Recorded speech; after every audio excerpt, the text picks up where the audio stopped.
Hi, I'm Chris. I'm an editor and a Blackmagic certified master trainer, and today we're going to continue our exploration of editing in DaVinci Resolve. Now, following on from the previous video, what we can do is just simply open up the project and carry on working from where we last left off. In the project manager in Resolve, just simply double-click the Age of Airplanes trailer. This will open up the project at the last point that you last left it. Now, the first thing that we want to do before we make any major changes to this project is to duplicate the existing timeline. That way, we've always got a backup of the work that we've done previously. So if we go too far in changing this timeline, we can always go back to a previous version. Go to the Timelines bin in order to locate your timeline that you were just working on. Then right-click the timeline and choose Duplicate Timeline. Now rename this timeline by clicking on the name and calling it version 2. And double-click the timeline to open it up into the timeline window. The first thing that we're going to do to this duplicate timeline is to add some audio tracks so that we can add some voiceover and some sound effects. Right-click in any of the track headers and choose Add Tracks. This allows you to add any number of video and audio tracks that you need for your timeline. In this case, we don't need to add any video tracks, so set the number of video tracks to 0 and set the number of audio tracks to 3.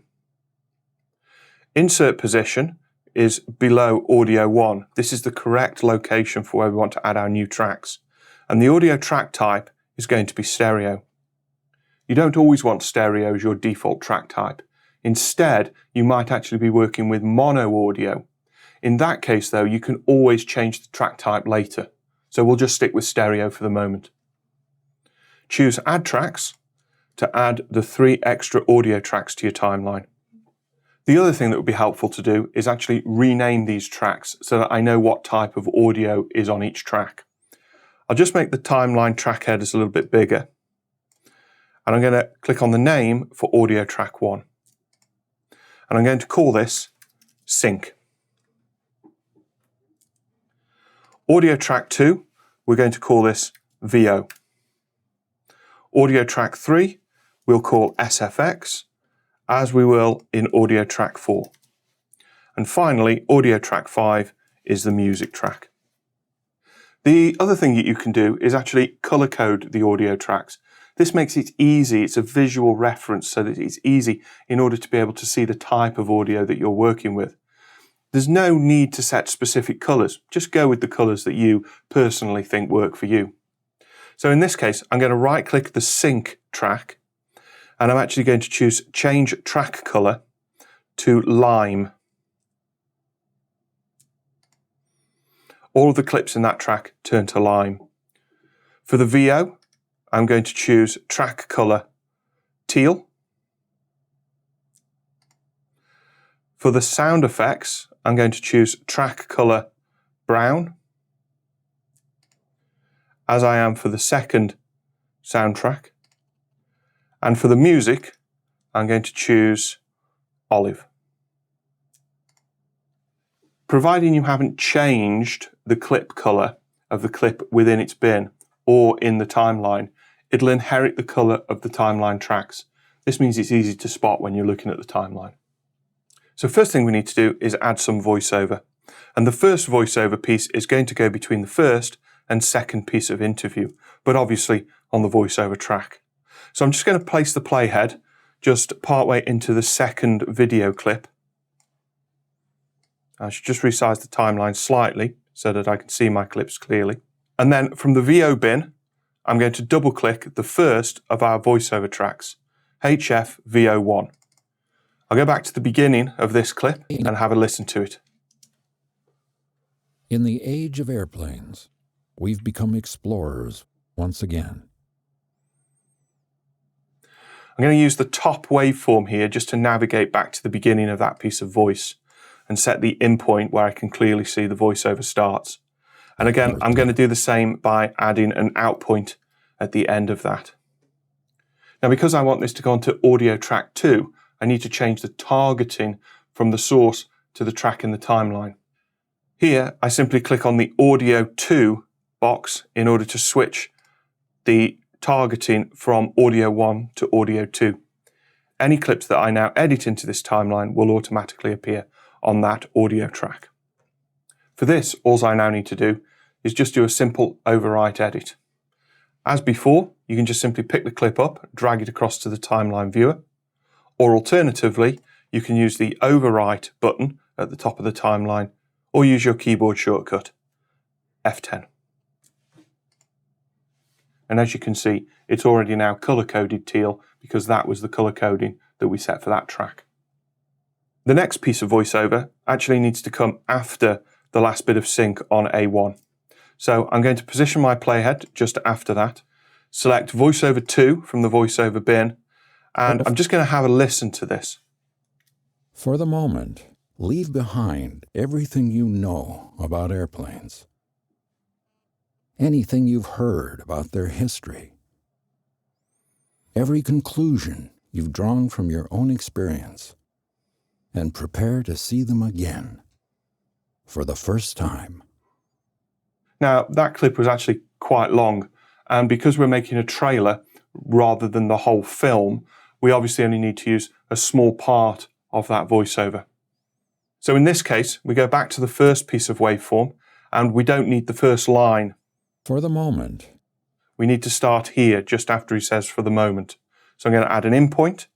Leave behind everything you know about airplanes. And an out point after that line of dialogue. And now I can make an overwrite edit into that part of the timeline. Now we need to come to the end of the piece of voiceover and select in and out points around the last two pieces of waveform. And prepare to see them again for the first time. Out point there, and again, make an overwrite edit. Now, as you can see, sitting with those clips in the timeline as they currently are, they're a little bit long, so we might just need to refine where those clips are actually sitting in terms of the position on the timeline. So here, I'm just going to navigate my playhead over those clips and use the detail zoom. Now, the detail zoom in this case is actually taking me way too close. I can't really see how these clips are actually sitting on the timeline with regards to the rest of the timeline. So I just need to zoom out a little. So I'm going to hold down Command and use the minus button just once or twice just to be able to come out a little bit. Now the first thing I'm going to do is just move the clips back. And I'm actually going to move this interview clip back here just so it's a little bit tighter with the first section of clips. That just gives me a little bit more room to play with. And then I can just select those clips, just move them back a touch as well. Now you notice snapping is happening there. You can see how it's snapping to the end of the previous video clip. I'm just going to disable that by pressing N on the keyboard. And you can see it's just disabled that briefly, just to bring that back. And again, I still want to actually contract time a little bit more. So all I'm going to do here is move the playhead just before Harrison's last piece of voiceover there, and then use Command or Control B to split that clip. Now I can just simply pick that clip up and again, with the snapping off, just tighten it up a little bit, just so that I've lost a little bit of the time between those two pieces of voiceover. So that's got the voiceover into the timeline at least. There's a few more things that we need to do to this, but for the moment, we're going to move on and we're going to put some sound effects in and continue the editing portion. Let's go back to full extent zoom and move the playhead over the second clip in the timeline. So let's go to the sound effects. And you'll see that there is a sound effect here called Jet Taxi. Double click that to open into the source. Now the idea here is that we actually want to edit this sound effect to just the portion of the timeline that we're working in. So for this, we're going to add in and out points directly to the timeline. A quick way of being able to do this is make sure your timeline is the active window and press X on the keyboard. X will mark the clip. Marking a clip will actually put an in and an out point around the clip at the very start and very end frame of the clip. So it's a quick way of being able to make sure that you're editing one clip to the duration of an existing clip. We also need to make sure that this audio is ending up on the right track. So in this case, we're going to make sure that the targeting changes from audio 2, the voiceover track, to audio 3. And now we're going to perform an overwrite edit. Now you may be wondering why we didn't set an in point in the source viewer. The reason why we didn't is because if you don't set an in or an out point, it will always take the full duration of the clip. So in this case, the in point is actually the implied in point at the very beginning of the clip. Moving forward, let's move the playhead over the shot of the South Pole clip. Again, let's press X to mark that clip.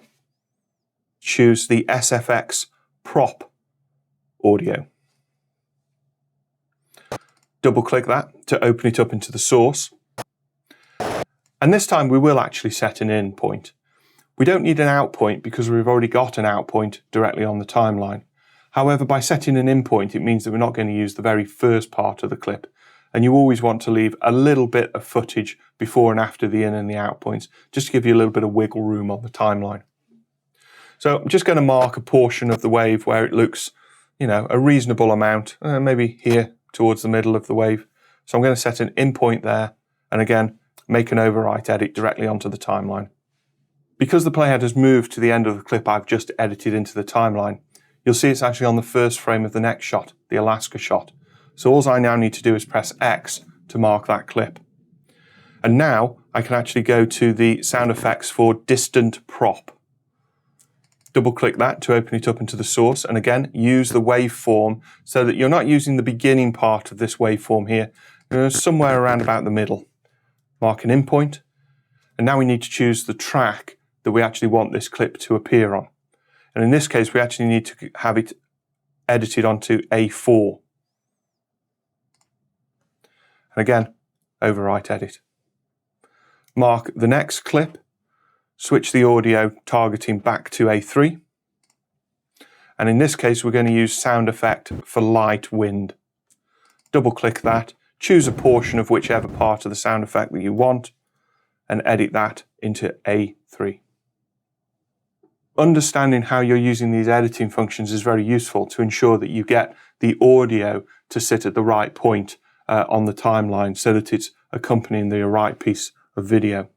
Move your playhead back to the third clip. This is the shot of the jet taking off. Press X to mark that clip.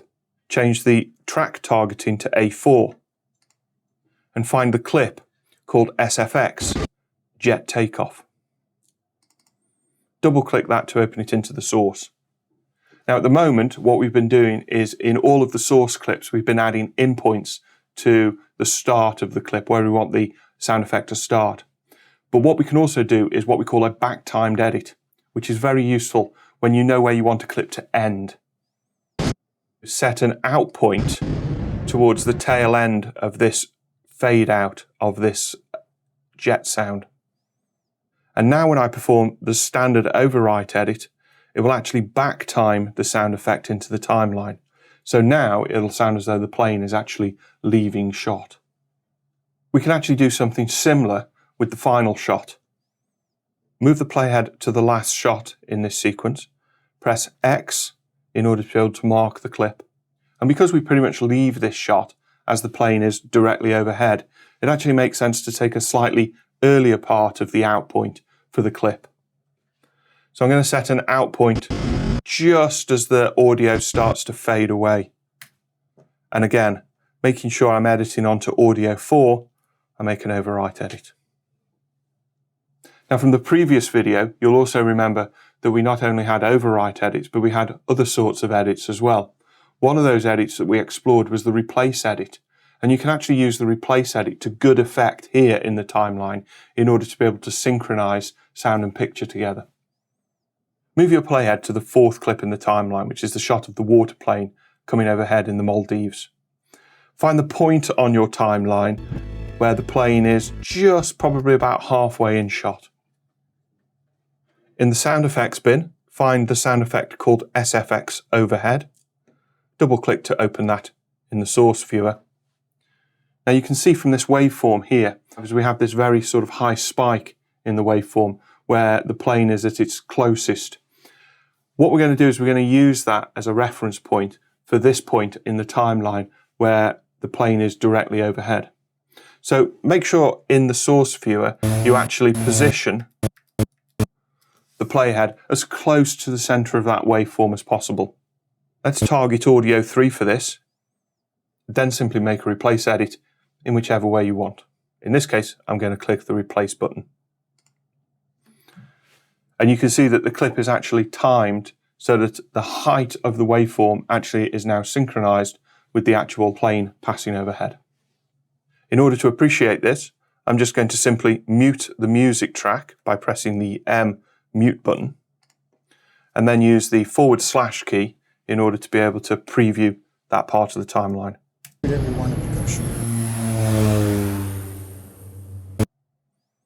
So now that we've got the audio in the timeline, it's time to start to think about the audio mix for this trailer. So the first thing that we want to do is actually to sort out the dialogue tracks. So in this case, I'm not interested in the sound effects or the music tracks just for the moment. So I'm just going to mute all of the tracks that I'm not interested in. And now I can turn my attention directly to the dialogue. And arguably, the dialogue is usually the most important piece of audio within your timeline, because unless we can actually hear and understand what's being said, there's really no point in us actually listening. In order to monitor the audio in the timeline, the best thing to bring up is the audio mixer. From the top right-hand corner of the interface, just click the mixer button to bring up the mixer in the timeline. You can then open the mixer out in order to be able to reveal all of the controls for each of the tracks. If you're working on a laptop or a display that's actually quite small, you may want to hide the media pool just to give you a little bit more room in order to be able to work. So in the top left-hand corner, click the media pool button to hide the media pool. Now to begin with, we just need to look at the levels and also the audio channels being used in the timeline. From the beginning of the timeline, I'm just going to play the first part of this interview.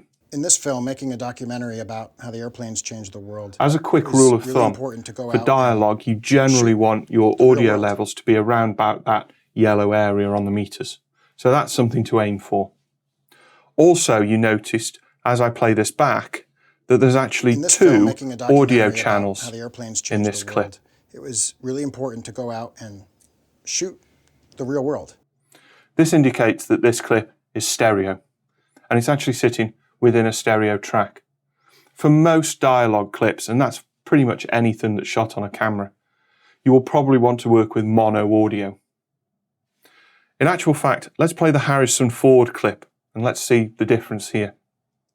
In the age of airplanes, we've become explorers once again.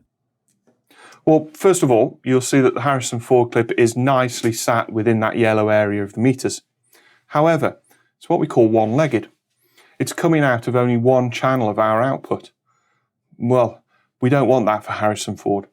And the reason for that is that we want to actually have this as mono audio, which is a single audio channel actually sitting within a mono track in the timeline. So that's the other general rule. If you've got dialogue in the timeline, ideally it should be mono, and ideally it should be sat on a mono track. And thankfully, Resolve enables me to change the track type very easily and without too much fuss. So there's no problem if you get things slightly wrong or confused, because you can always put it right a little bit later on in the process. All I'm going to do is right-click on the VO audio track header and choose Change Track Type to Mono. And you'll see the little 2.0 indicator has now changed to a 1.0 indicator, which indicates now that this is a mono track. Playing Harrison Ford's voiceover back here in the age of airplanes, now shows me I've got a mono track with mono audio in it. And it's now playing out of both audio channels from this timeline. We can also do the same sort of thing with the interview audio as well. So I can now right-click the sync audio track header, choose Change Track Type to Mono. And now when I play that... In this film, making a documentary about how the airplanes changed the world, it was really important to go out and shoot the real world. I've now got mono audio. Now Resolve hasn't done anything too clever here. All it's just done is simply take the first audio channel from the clip in the timeline. So that clip is still stereo. If I was to move it into a stereo track, I would still get the stereo audio. But because it's playing in a mono track, only the first audio channel is being used. And in this case, that's what I want to use. If you do need to change the audio channel configuration of a clip though, you can always right-click it in the timeline and choose Clip Attributes. And in the Audio tab, you can actually change the format. So in this case, we can actually switch from stereo to mono and then choose the embedded audio channel that we want for that mono clip. Now that I've got my audio channel sorted out, I can actually now start thinking about the levels that need to be set. And it depends where you need to deliver your audio to as to what levels that you should be aiming for. However, as a good rule of thumb, around about the sort of the minus 12 dBFS on the main output meter is probably something good to aim for. You can also listen to the audio as well. Just make sure you're happy with the mix. The main thing is, can you hear the different elements, and does one element, making sure that one element does not swamp another. I'm going to go back to the beginning of the timeline and I'm just going to play Brian's interview. So I'm just going to play the audio on the sync track. In this film, making a documentary about how the airplanes changed the world, it was really important to go out and shoot the real world. Now, the problem with that is there are parts of that audio clip that are actually quite loud and there are parts that are a little bit quiet. And really what I want to do is I kind of want to balance the audio so that it is roughly the same level throughout. The one thing that I want to avoid is my audience having to constantly raise or lower their volume control for their speakers or their headphones as they're watching this video. I need to present everything at a consistent level. Let's just zoom in on this clip just to have a look. So I'm going to click the detail zoom button and I'm also going to make the audio track height a little bit bigger. And now, having seen the waveform, you can actually see where there are certain loud spikes in the waveform and where everything starts to get a little bit quiet. What we can do is we can actually start to balance out this so that he starts off at one level and continues at roughly the same level. In order to be able to do this, we need to add keyframes to the volume curve. An easy and quick way to be able to add keyframes is actually to hold down the Option or Alt key when you click on the volume curve in the timeline. So here, I'm just going to hold down the Option key when I click on this part of the timeline just after this first spike in the waveform here. I'm going to add a second keyframe by holding down Option again and clicking once again on the volume curve. This now means that I can raise this part of the curve so that it's roughly in line with this first peak of the audio here. If I go back to the beginning and preview this. In this film, making a documentary about how the airplanes changed the world, it was really important to go out and shoot the real world. As you can see, the audio is now more consistent along the duration of the clip. However, it's probably a little bit too hot. Now, the main thing I'm interested in is making sure that all of the clips at this point on the same audio track are balanced to be roughly around the same level. They don't have to be the right level, they just have to be consistent. And one way we can do that is we can normalize the audio. What this will do is it will actually calculate a change in the audio curve based on the peak level of the clips. See how we can do that? I'm just going to select these audio clips, right click and choose Normalize Audio Levels. There are a number of different normalization modes to choose from, but Sample Peak Program is probably the simplest one to use. The -9 dBFS level is a good starting point for this. Again, this will actually normalize the peak levels. So by having it set to -9 is the upper part of that yellow area on the meters. And we also want to make sure that we set this to be independent so that it will treat each clip on its own. Now we can choose to normalize in order to be able to normalize the clips to roughly the same level. If I just play this clip here. If we couldn't get the shot or the weather wasn't right, we would either go back to that location or it didn't make the movie. It was really important. Every shot was original and that everything was real. So each of those clips is now roughly the same level. In order to bring the first clip into line as well, what we can do is we can just preview that, and if we need to, we can actually just nudge the audio up or down. So selecting that clip and playing through. In this film, making a documentary about how I the can airplanes use changed the world, Option Command minus just to be able to nudge that down 1 dB at a time. In the age of In this film, making a documentary about how the airplanes changed the world, it was really important to go out and shoot the real world. And that's brought it more in line with the rest of the audio on that track. Now, the next thing I want to do is to do pretty much the same thing, but with the audio from the voiceover. However, because this was recorded in a studio, it's much more consistent than something that was recorded on location in an interview situation. So what I'm just going to do here is actually just adjust the clips as appropriate. So I'm going to select the first clip, play it through. In the age of airplanes, we've become explorers once again. So what I've just done is just adjusted that clip, not by very much, just by a couple of dB, just to increase the level slightly, to keep it consistent with the rest of the audio in the speech for the dialogue. Leave behind everything you know about airplanes and prepare to see them again for the first time. And I'll probably just lower that end clip there a dB, and then maybe just bring this first clip up single dB. Leave behind everything you know about airplanes and prepare to see them again for the first time. So that now means that the dialogue has been balanced. I can now turn my attention to some of these sound effects, start to integrate them into the trailer. First of all, I'm just going to make the timeline track heights a little bit shorter, just so that I can concentrate on each of these clips. Now, the first thing I'm going to do is I'm going to unmute audio tracks 3 and 4, but I am going to mute the dialogue tracks, so that's audio track 1 and audio track 2. Again, the idea here is to be consistent. Don't worry if the sounds are too high or too low, just to make sure they're roughly the same level. So I'm going to play these through.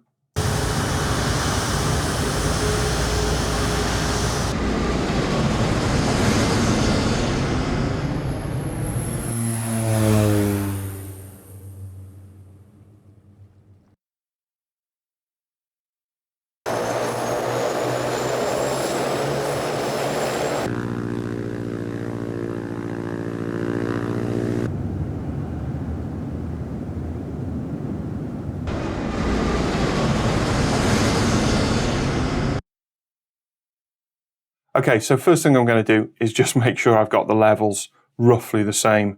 So I'm actually going to increase this one here, and this one here, this one here. Now it might seem slightly counterintuitive, why would I be increasing audio levels? But again, this is just to make sure that they're balanced across the different clips and they're consistent. Because once I've done that, I can now bring the levels down using the track faders. Let's just go back to the beginning here, just play this through.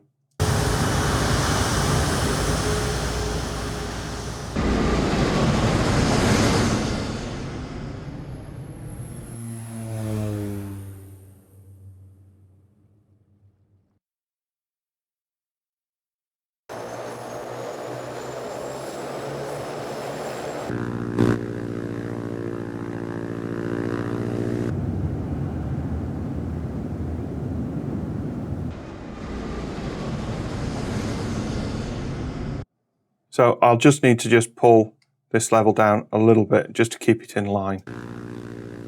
That's better.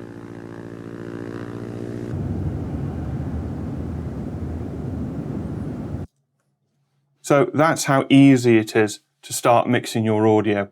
You could have individual levels for each of the clips, nothing wrong with that, but it just means that using the mixer and using the track level sliders just makes mixing just that awful lot easier. Now, the only other thing I'm going to do with these sound effect clips is just create little fades between each clip. This will just help the transition from one audio clip to another. Let's go to detail zoom on the first clip. And what we can do first of all is we can actually just apply a little audio fade at the beginning and end of each of these clips. Just a little fade like that. And then I can trim the end of the clip out so that it overlaps the underlying clip on the lower audio track. So this will now crossfade those two clips together. I can also slip this clip, just like I can do with a video, in order to give me a little bit more handle at the beginning here, so that I can just lengthen that clip from the very beginning. Just a tiny little overlap of the audio is always useful. You want to be careful it's not too long, but it will just indicate there's a change of picture coming, just to anticipate that in the audience's mind. I'm going to continue scrolling through here, and I'm going to continue adding little audio fades on each of these clips.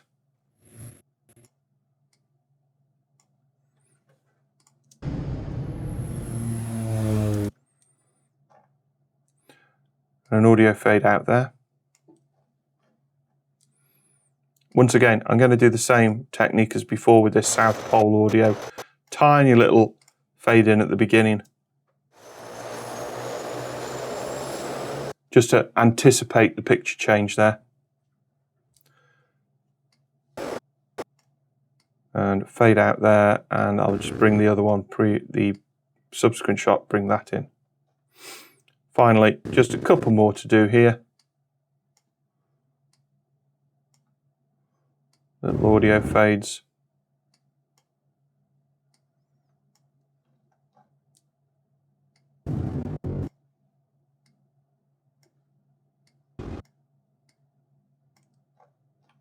And finally, I'm just going to lengthen that last clip just so that it tails out right underneath those titles there. So now, when I just play that last bit,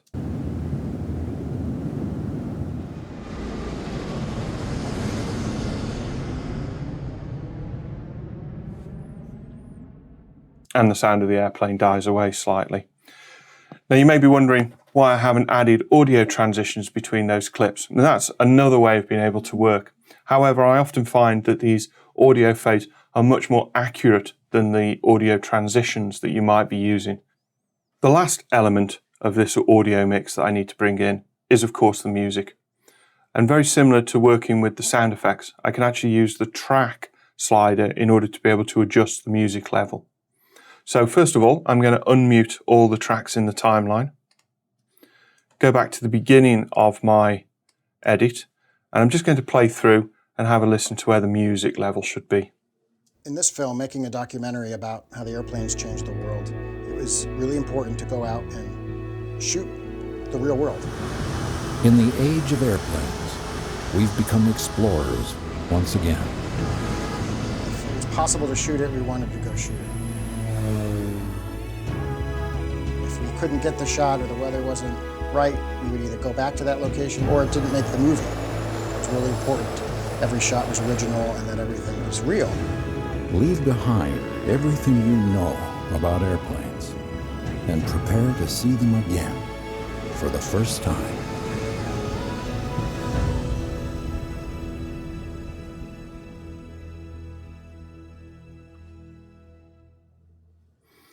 Now throughout that, I was actually watching the audio meters, but I was also listening to the mix as it was coming through. And you can see that what I can now do is I can easily ride the levels so that if the sound effects are too loud, I can actually bring the sound effects on those tracks down with just one fader. So that's the advantage of using the audio mixer in this case.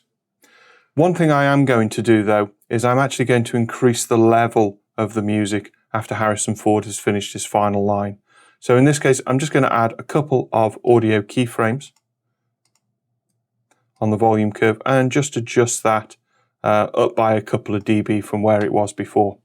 So I can always go back into the timeline and start making further level adjustments if I need to at an individual clip level. For the first time.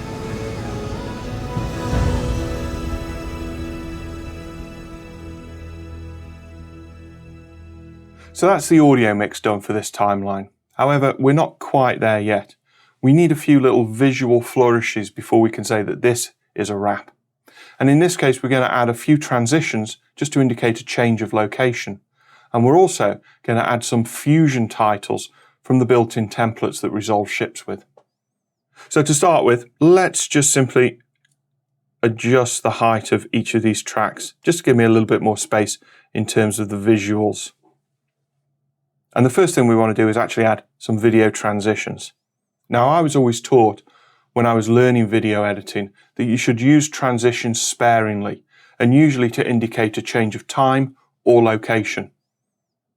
So here, I've got an edit point between two shots. If it's possible to shoot it, we wanted to go shoot it. I can select the edit point here and then come to the menu and choose Timeline, Add Transition. And this will add a default 1 second cross-dissolve transition. Let's just preview that with the / key again. It's possible to shoot it, we wanted to go shoot it. And that simple fade usually indicates to the audience that some change is there, usually a change of time or a change of location. Let's just zoom in on that transition a little bit as well, because you can also change any of these transitions. Of course, you can change the duration of the transition by clicking on it and dragging it at the side there. But if you right-click on the transition, you can also change the transition duration by typing in values, and you can see that we've got presets there as well, very similar to how we changed the duration of clips. Alternatively, you can also change the style of the transition through the inspector. So let's come up to the top right-hand corner of the interface, click on the Inspector button, and we'll also see that we're in the Transition Inspector. Here we've got the transition type, which is cross-dissolve, but we can also choose from lots of different sorts of types of transition. Let's choose Edge Wipe. Because I've got the playhead over the center of the transition, you can now see that if I change the angle of the wipe, you can see how it actually changes the direction of the wipe. Let's set that to around about -80. Let's increase the border, and you can change the border color using the color swatch in the inspector. However, there is also the option to feather the border. So if we click on that, we've now got a nice soft edge border. If I hit the / key to preview the timeline, it's possible to shoot it, we wanted to go shoot it. I can now channel my inner George Lucas. Of course, Resolve comes with a whole bunch of transition presets for you to use. If you go to the effects library and choose video transitions, you can see that you've got all manner of different transitions to choose from. And if you actually take your mouse and just run them across the transition, you can actually live preview each of those transitions. So you get a sense as to how each of those transitions works. The final element that we're going to add to this edit is actually some titles. We need to know, for example, who the interviewee is, but we're also going to add some titles for each of the geographic locations that the film visits when it was filming. Just like with transitions, you can actually live preview each of these by running your mouse across them. And with the Fusion titles, you'll actually get to see the different animations that we have. So you can choose whether or not a title is appropriate for your edit even before you apply it to your timeline. In this case, I want to scroll through the list and I'm looking for a title called Simple Underline Lower Third.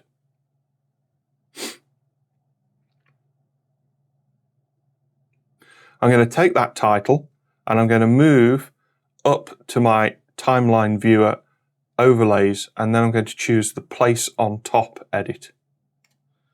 Unsurprisingly this time, because I'm dealing with video, Resolve actually places the title on top of the video where my playhead is.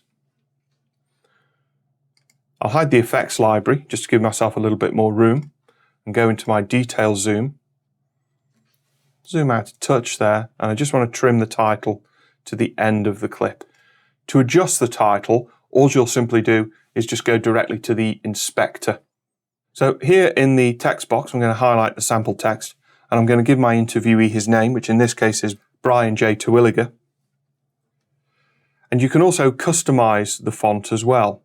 If you click in the font menu here, you can actually scroll through the list of fonts that you have installed on your system and get a live preview of what each font may look like. In this case, I'm actually just going to leave everything set to Open Sans.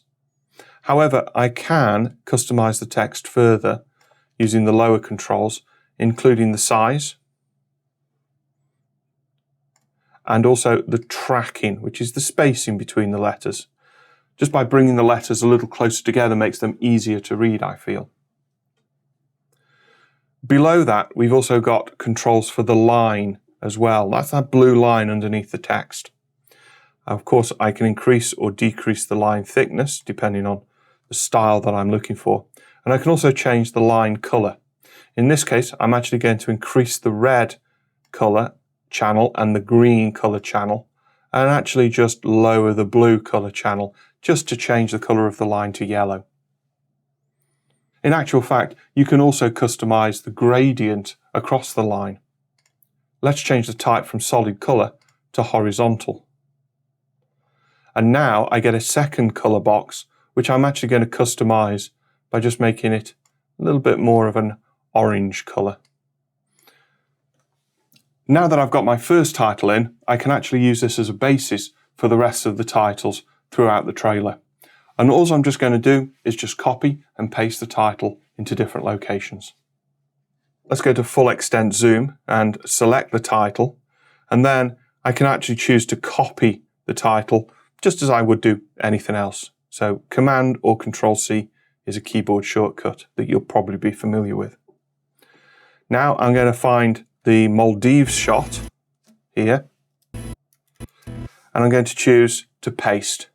So Edit, Paste, Command or Control V, and Resolve will actually paste directly to the track from which I've copied from. Let me just trim that back to the end of that shot, and then change the title here to Maldives. I'm going to copy that title, paste over the next clip, which is the South Pole shot.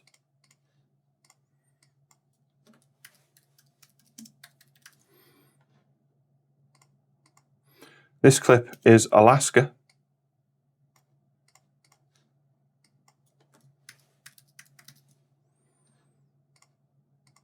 And then, of course, Kenya.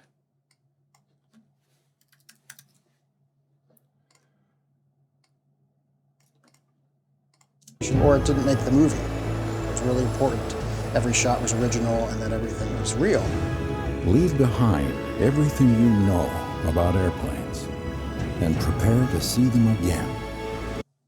Just going to trim that back a little bit because it was just overlapping the transition a little bit. And prepare to see them again. Don't worry if you can't play these titles back in real time immediately. Depending on the power of your system, Resolve may need to cache the files prior to being able to play them back at full quality. In which case, just let Resolve have a few seconds and Resolve will automatically cache the files for you.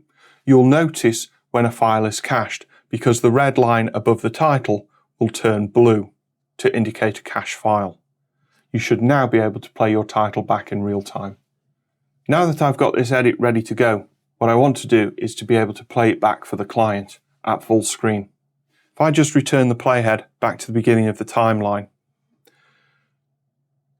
from the workspace menu, we can choose Viewer Mode, Cinema Viewer. This will give me a full screen playback of my entire edit. In this film, making a documentary about how the airplanes changed the world, it was really important to go out and shoot the real world. In the age of airplanes, we've become explorers once again. If it was possible to shoot it, we wanted to go shoot it. If we couldn't get the shot or the weather wasn't right, we would either go back to that location or it didn't make the movie. It was really important. Every shot was original and that everything was real. Leave behind everything you know about airplanes and prepare to see them again for the first time.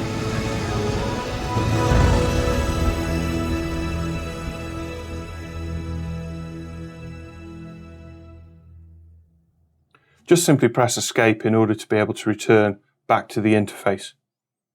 I hope you found this tutorial useful.